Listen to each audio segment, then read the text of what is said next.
हम लोग हमारे साथ लक्ष्मण जी है, पीडब्ल्यूडी कर्मचारी संघ के अध्यक्ष। पिछले कुछ 2 दिन पहले से कुछ विषय को संगठनों को लेकर के कुछ कोर्ट का आदेश आया था, इसको लेकर के काफ़ी चर्चाओं का बाजार गर्म है। तो काफ़ी संगठन निरंतर प्रेस कॉन्फ्रेंस के माध्यम से बहुत सारे विषयों को रख रहे हैं। तो एक जिम्मेदार संगठन के कार्यकर्ता होने के नाते हमारा भी संगठन पीडब्ल्यूडी कर्मचारी संघ के साथ में दायित्व है कि अपने बातों को पूरे स्पष्टीकरण के साथ में रखें। मैं सुन रहा था कि पिछले C2 का जो प्रेस कॉन्फ्रेंस हुआ उसमें बहुत सारे विषयों को लेकर के और जिस तरीका का कोर्ट का ऑर्डर है उनका स्वागत करते हुए उन्होंने एक प्रेस कॉन्फ्रेंस किया। कोर्ट का जो पिछला निर्णय है वो माननीय उच्च न्यायालय द्वारा जो आदेश आया है सभी उसका सम्मान करते हैं, लेकिन उसके साथ में कुछ थोड़ी बातों को हम रखेंगे। जो DRM का 130th का इशू है उसको लेकर के जो निरंतर जो बातें चल रहा है, जिस तरीका का C2 इसको लेकर के राजनीति कर रहा है, इसके ऊपर में मैं कुछ बातें अपना रखना चाहूँगा। देखिए, जो पीडब्ल्यूडी में जो मजदूर है ये कोई 2017 से अपॉइंटमेंट नहीं हुआ है। पहला चीज, ये करीब करीब 10-20 साल से पीडब्ल्यूडी में काम कर रहा है। ये कोई 2000 का अपॉइंटमेंट है, कोई 2005 का अपॉइंटमेंट है, कोई 2000 का या 2000 से पहले का भी अपॉइंटमेंट है। इन लोग निरंतर कहीं ना कहीं उस टाइम में लेबर कॉन्ट्रैक्टर के पास में काम करते रहे, इनका कोई मांग पूरा होता नहीं, ये लेकर के कंटिन्यूअस इनका जो इनके साथ शोषण होता रहा। एक समय ऐसा आया कि इन्होंने खुद अपने मांगों को लेकर के काफ़ी उस समय के काफ़ी राजनीतिक दलों से बात किया। वो टाइम में वहाँ पर ना तो कोई आज का सरकार था, उस टाइम के सरकार थे, उनके कई लोगों से उन्होंने मिला, लेकिन उनका कोई विषय सकारात्मक रूप से हुआ नहीं। लेकिन 19 ये लोग कंटिन्यूअस एक बात करते हैं कि 1988 का जो ऑर्डर है उसके अनुपालन होना चाहिए, लेकिन ये जो 1988 का ऑर्डर को लेकर के C2 ने जितना कार्य किया है, इसका इम्प्लीटेशन जो है, इसका जो मजदूरों को मिलना, ये 2014 के बाद में 2014 में इनका कहना है कि इन्होंने प्रोटेस्ट किया। देखिए, 2017 में जो ऑर्डर आया है, ये ऑर्डर का कॉपी मेरे पास है, ये पॉलिसी डिसीजन है। रोहित जी काफ़ी इस विषय को कवर किए हैं। मैं कहूँगा कि ये पॉलिसी डिसीजन है, और ये जो पॉलिसी डिसीजन होता है ये नहीं है कि कोई स्ट्राइक के वजह से हो गया है या आपने पानी बंद कर दिया इसका वजह से हो गया है। पॉलिसी डिसीजन हमेशा जो सरकार होता है वो अपने मैनिफेस्टो के माध्यम से और अपने नागरिकों को और जो भी उनका डिमांड है, जो भी आइलैंडर्स का डिमांड है, जो भी मजदूरों का उनको पूरे करने का उनका एक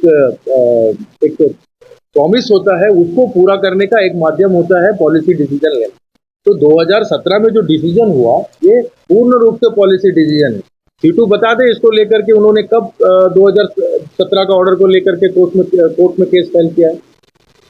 कोई 2017 का डिसीजन है वो कोई भी कोर्ट के बेस में नहीं है, लेकिन 2017 में जो डिसीजन हुआ वो अगेंस्ट द वैकेंसी जितने लोग पीडब्ल्यूडी में काम कर रहे हैं उनके लिए हुआ। ये हम मानते हैं कि 2017 में जो 2014 का सरकार बनने के बाद में जिस तरीका का माहौल बना और जिस तरीका का डिसीजन लिया, ये बहुत ही स्वागत योग्य है। उससे पहले के कई सरकार रहे हैं, लेकिन किसी ने भी इस मजदूर वर्ग का मांगों को पूरा नहीं किया। और जो तरह के C2 बोल रहा है कि फॉरेस्ट डिपार्टमेंट का, मैं आपको फॉरेस्ट डिपार्टमेंट के बारे में एक बात बता दूं कि बाराटांग का इन लोग बार बार छाती पीटते हैं कि बाराटांग के फॉरेस्ट डिपार्टमेंट का लोगों का काम है।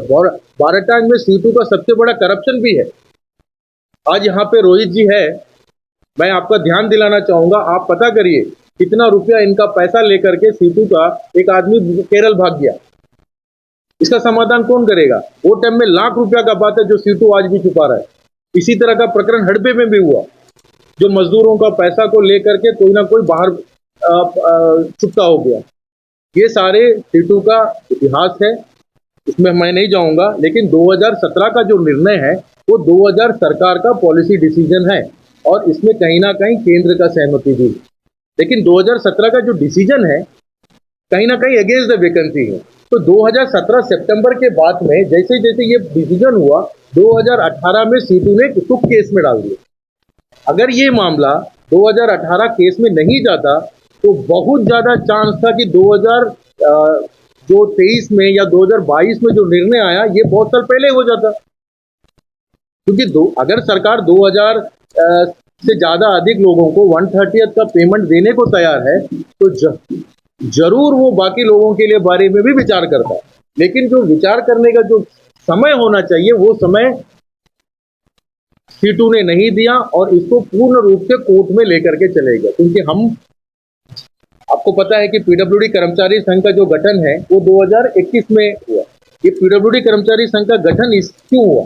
क्योंकि उससे पहले तो अंडमान निकोबार राज्य कर्मचारी महासंघ पीडब्ल्यूडी में नहीं था।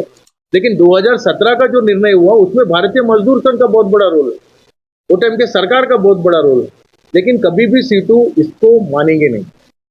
लेकिन 2021 में पीडब्ल्यूडी के ही लोगों ने हमारे राज्य कर्मचारी महासंघ और भारतीय मजदूरों को फिर से अप्रोच किया। कारण एक था कि इन्होंने जो मजदूरों के साथ जो लूट मचाया है, मेंबरशिप के नाम में, केस के नाम में 1000-2000 रुपया एक एक मजदूर, क्योंकि इन्हीं का कहना है कि 5000, हम भी 5000 मजदूर पीडब्ल्यूडी में कार्यरत है। अगर एक आदमी से भी 2000 करके लिया होगा तो 50 लाख रुपया के ऊपर का पैसा का खेल है। इसके रेगुलाइजेशन के नाम पे इन्होंने पैसा लिया है, 1/30 के नाम पे इन्होंने पैसा लिया है। तो ये जो ये बोल रहे हैं कि कोर्ट में गया, कोर्ट में तो आप 2017 के पॉलिसी डिसीजन होने के बाद कोर्ट में गया। इससे पहले तो आपने इसको लेकर के कोर्ट में गया नहीं। फॉरेस्ट डिपार्टमेंट का आपने किया, लेकिन वहां पे आपने घोटाला भी तो किया है। तो मेरा कहने का बात है कि आज आप कह रहे हैं कि राज्य कर्मचारी महासंघ जो है वो झूठ बोल रहा है। देखिए 2021 में जब पीडब्ल्यूडी के मजदूर हम पर आए थे वो करीब 500 से ज्यादा लोग हमारे ऑफिस में आए थे, 100-150 लोग आए थे, कई दौर का बैठक हुआ। सबका यही कहना था कि ये जो सीटू है ये इनके जो मांग है पैसा को लेकर के वो उनसे परेशान है। पैसा लेते हैं, कुछ बताते नहीं है, कहाँ पे केस हुआ, कहाँ तक फाइल पहुंचा, कोई चीज का विवरण कोई भी मजदूर को नहीं देता। तो जब उनको लगा कि जब इन्होंने इनके साथ ठगा महसूस किया है तब जाकर के इन्होंने हमारे ऑर्गेनाइजेशन को अप्रोच किया। उसके बाद से निरंतर हम भी नहीं बोल रहे कि भाई हम कोई 10 साल से सीटू में पीडब्ल्यूडी में काम कर रहे हैं। हमने भी कहा है 2021 से जो भी पीडब्ल्यूडी के कर्मचारियों ने हमारे पास में मांग रखा कि हमको बोनस को लेकर के आप हमारे लिए आवाज उठाइए, तो हमने बोनस को लेकर के काम किया है, 1/30 के पे को लेकर के काम किया है, रेगुलाइजेशन के लेकर के तो निरंतर जो काम एडमिनिस्ट्रेशन के साथ में हमने मिल करके काम किया है। कहीं ना कहीं उसी का ही एक निर्णय है कि मजदूर का ऑर्डर 9 मई को आया है। सीटू कभी नहीं, मैं आज डायरेक्ट सीटू के ऊपर आरोप लगा रहा हूं, सीटू का मंशा ही नहीं था कि इसको समाधान करना। तो सीटू खुद चाहता था कि ये केस अगर सुप्रीम कोर्ट में चला जाए तो उनके लिए तो ठीक ही था। उनके हिसाब से ये केस तो कम से कम 5 से 10 साल चलना चाहिए। अगर सीटू का अगर मंशा ठीक रहता तो ये जो 9 मई का जो ऑर्डर है उनका वो स्वागत करते, और ठीक है एरियस एक बड़ा फाइनेंशियल इम्प्लीकेशन है उसके लिए आप समय लेते, लेकिन आपका इंटेंशन कभी भी मजदूर हित था नहीं। अगर मजदूर हित होता तो आप कंटेम्प्ट में नहीं जाते। अगर मजदूर खुश है, मजदूर का ऑर्डर हुआ है और इमीडिएटली उनका पेमेंट में बढ़ोतरी हुआ है तो आपको स्वागत योग्य करना चाहिए। आपने क्यों कंटेम्प्ट फाइल किया? तो आपका इंटेंशन एक ही है कि जो एडमिनिस्ट्रेशन में काम चल रहा है उसको कैसे भी पीछे 2 कदम पीछे तारे। नहीं तो आपको कंटेम्प्ट में जाने का जरूरत, आप खुद बोल रहे हैं कि ये फाइनेंशियल इंप्लीकेशन का विषय है, इसके लिए समय लगेगा। तो मैं तो कहता हूं कि 1/30 तो दे दिया था, रह गया था एरियस से वाला बात। आगे जाकर के एरियस पे भी कहीं ना कहीं समन्वय बनता। आप बोल रहे हैं कि बातचीत करके करेंगे, वार्तालाप, भैया वार्तालाप का ही बात है जिसके कारण ये जो ऑर्डर है अब इंप्लीमेंट हुआ है। लेकिन आपने इसको कंटेम्प्ट में डाला और उसके कारण आज जो काम मजदूर हित में जो तेजी से चल रहा था रेगुलाइजेशन को लेकर के, पॉलिसी बनने को लेकर के, उसमें कहीं ना कहीं आपका टारगेट है ये काम रुक जाए, और आप इसको केस में इसीलिए लेके जाना चाहते हैं क्योंकि आपने मजदूरों से बहुत बड़ा राशि केस के नाम में, डोनेशन के नाम में, अफिलिएशन के नाम में, मेंबरशिप के नाम में आपने उठाया है। वो कहीं ना कहीं 50 लाख के ऊपर का ये पैसा का मामला है। आप चाहते हैं कि कोर्ट केस के नाम, कोर्ट में केस चलता रहे, मजदूर ऐसे का वैसे रहे और कोई आपसे पैसा का हिसाब ना पूछे। आज हम लोग पीडब्ल्यूडी कर्मचारी संघ आपसे पैसा का भी हिसाब पूछेंगे आने वाले दिन में। और जो आप बात करते हैं, मैं आपको बहुत स्पष्ट रूप से एक चीज बताना चाहता हूँ, जहां जहां सीटू ने काम किया है वहां वहां फैक्ट्रियां बंद हुई है, वहां वहां लोग बेरोजगार हुए हैं। आप चले जाइए पश्चिम बंगाल, आप हावड़ा चले जाइए, आपको कहीं फैक्ट्री बंद दिखाई देगा, बड़ा बड़ा ताला लगा हुआ है। अच्छा चलने वाला फैक्ट्री को अगर कोई बंद कराने का श्रेय अगर पूरे भारतवर्ष में किसी के पास है तो वो सीटू के पास में है। किसी ने लोगों को बेरोजगार किया है तो वो सीटू ने किया है। केरल में चले जाइए आप, एक इंडस्ट्री नहीं है। केरल के नौजवान, पढ़ा लिखा नौजवान पूरे बाहर कंट्रीज में, अदर स्टेट्स में, गुजरात में, मुंबई में घूम रहे हैं नौकरी के लिए, क्योंकि वहां पे फैक्ट्री खोलने का किसी को भी इंटरेस्ट नहीं है, क्योंकि उनको पता है कि जैसे आप फैक्ट्री खोलेंगे इस सीटू के लोग आएगा, उनको कमीशन दो, नहीं तो धरना होगा, प्रदर्शन होगा, वो फैक्ट्री चलेगा नहीं। तो कहीं ना कहीं सीटू को अपने इतिहास में झांक करके देखना चाहिए। आपका इतिहास फैक्ट्री खुलवाना और रोजगार देने का नहीं है। आपने कानून बता करके लोगों को बेरोजगार किया, ये आपका इतिहास। आप यही चीज अंडमान में भी दोहराना चाहते हैं। आप चाहते हैं आपका सिक्का चले, आप लोगों को, मजदूरों को भड़काते रहे, उनका शोषण करते रहे, आर्थिक शोषण। कहीं ना कहीं राज्य कर्मचारी महासंघ और जो पीडब्ल्यूडी कर्मचारी संघ का गठन हुआ है और इनका जो कार्य सक्रियता के साथ में, प्रशासन के साथ में जो हुआ है, उसी का निर्णय है कि आज कहीं ना कहीं म्युनिसिपल, आप देख रहे हैं कि 700, 600, 650 लोगों को जो है 130 का पे है, उनका पेमेंट भी मिल गया, वो खुश है। पीडब्ल्यूडी के लेबर खुश है। और एरियस और राज्य कर्मचारी महासंघ ने भी कभी डिनाई नहीं किया कि एरियस नहीं देना चाहिए। हमारा भी मांग है एरियस देना चाहिए। प्रशासन ने उसको कैसे भी इंप्लीमेंट किया, हमारा ताकि तत्काल प्रभाव से ये इंप्लीमेंट हो, वो इंप्लीमेंट हुआ। लेकिन आपने इसको कंटेम्प्ट में डाल करके पूरे प्रशासन को आपने, और जैसे हमारे सीएस सर बहुत ज्यादा सकारात्मक थे मजदूरों को लेकर के, उनको आपने बैकफुट में धकेलने का काम किया। इसीलिए, लेकिन मैं आपको यहाँ पे बताना चाहूंगा कि हमारा जो मनोबल है और हम भी दृढ़ संकल्प में है कि मजदूरों के मांगों को लेकर के हम भी निरंतर काम करेंगे।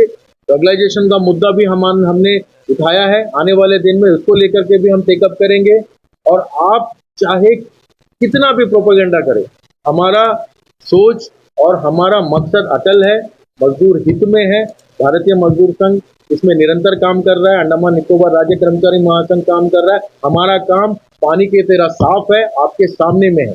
और आज कहीं ना कहीं जो निर्णय हुआ है, आपका ही कहना है कि ये तो वो हमारा कोर्ट का, हमारा काम नहीं है, ये तो राज्य कर्मचारी महासंघ की वजह से इम्प्लीमेंट है।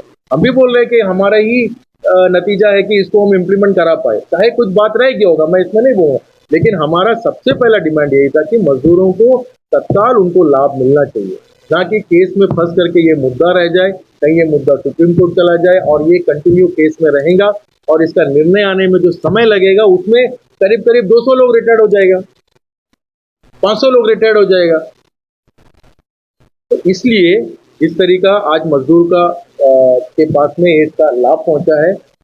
आप सीटू इससे नाराज है, सीटू को लगता है कि ये केस बने रहना चाहिए था, क्योंकि सुप्रीम कोर्ट में जाता तो उनका कलेक्शन का और एक रास्ता खुल जाता। इसलिए ये लोग नाराज है और इसलिए निरंतर प्रेस कॉन्फ्रेंस कर रहे हैं। हमारे लक्ष्मण जी अगर इसमें कुछ विषय रखेंगे तो मैं चाहूंगा लक्ष्मण जी भी इसमें कुछ बात रखें। सर, जितने भी हमारा ऑर्गेनाइजिंग सेक्रेटरी साहब जो बोले हैं वो सब सच बात है। और अभी हम हाल ही में 1.5-2 साल हुआ है हमारा एपीडब्ल्यूडी कर्मचारी बनने के बाद, क्योंकि आज तक का जो भी कार्य था उनका संग में ही थे हम लोग भी। 10 वर्ष रहने के बावजूद जो एक्स MP साहब का वजह से ये वंदड़ मिला था 2017 में, जो वो टाइम में भी हमारा पीडब्ल्यूडी का मजदूर एक हुआ तो मिला है। ये जरिया CI2 था वो टाइम में, मगर उसके बाद कई सारा विषय लेके हम जा रहा था, रेगुलाइजेशन का मुद्दा लेके, बोनस का मुद्दा लेके, वो कुछ नहीं होगा, कोर्ट में है, कोर्ट में है। तो कई साल लगने के बाद में जब कुछ नहीं होता है बोल के हमारा खुद फिर वहाँ से हम निकल के अपना संघ को मजबूत करते हुए हमारा सारा भाई लोग 500 से 600 जैसा अनुज जी बोले उनका संघ में गए, वार्तालाप करे, उसके बाद में हमारा काम शुरू हुआ। जो भी काम है टेबल टू टेबल बैठे हैं, बात करते हैं, प्रशासन से मिलते हैं, सभी जगह पॉजिटिव था। कई सारा कार्य हम किया है, 1/3 सेकेंड फेज में भी लागू हुआ है 1 to ऑल। और हमारा PWD का वजह से जो हमारा काम को देखते हुए प्रशासन श्री विशाल जी आके टेकअप करे, उसके वजह से अन्य डिपार्टमेंट में भी 1/3 दिया गया। ये सारा जो विषय था दूसरा संगठन को समझ नहीं पाए कि कैसा हो गया, तो इसी वजह से उनका दुखी है।